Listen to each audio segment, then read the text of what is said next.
Hello everyone and welcome to the last edition of the official Lost video podcast for Season 5.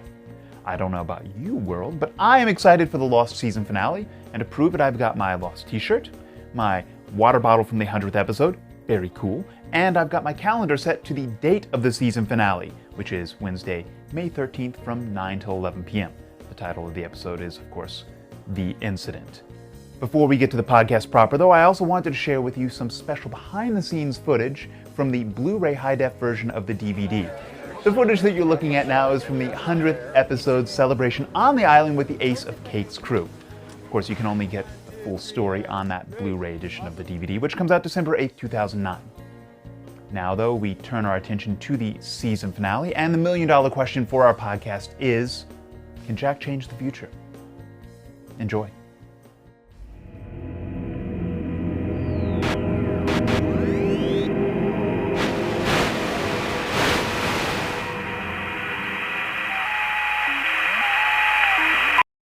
I'm not going.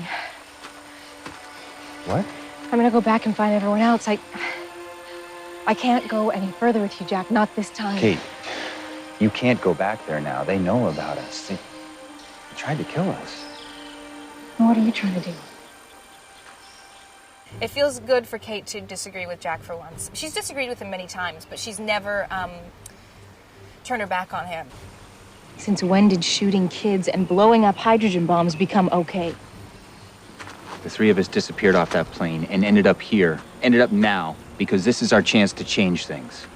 And if you're wrong, then everyone on the island dies. Do you understand that? I'm not wrong, Kate. This is it. This is why we're here. This is a fairly new Jack. He's dogmatically committed to the idea that he is going to detonate a hydrogen bomb in the Swan, and therefore he's actually going to change time. He's going to change the future. He believes through Faraday's research that if he does that, 815 will land in Los Angeles and none of all the misery that he's been through will have ever happened. I've studied relativistic physics my entire life. One thing emerged over and over. Can't change the past. Can't do it. Whatever happened, happened, right? But then, I finally realized I had been spending so much time focused on the constants, I forgot about the variables. Do you know what the variables in these equations are, Jack? No. Us. Well, I love the theory that whatever happened, happened, but then I also love the theory that you don't drop pebbles in the water. You know, you drop pebbles in the water and of course nothing happens, but if you drop a boulder or two in there, then you'll change the whole course of the river. I like that. That's neat. If we can do what Faraday said, our plane never crashes. Flight 815 lands in Los Angeles, and everyone we lost since we got here, they'd all be alive. Jack wouldn't do it if he didn't 110% believe that there's a moment in there where he completely and utterly believes and knows that that is in fact what his fated destiny has always been.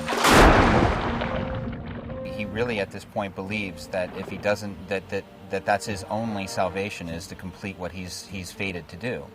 He deviated from his fate and he almost killed himself doing it. So if his salvation lies in completing the destiny, it doesn't really matter what that entails.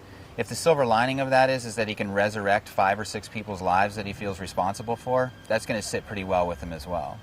Well, now what?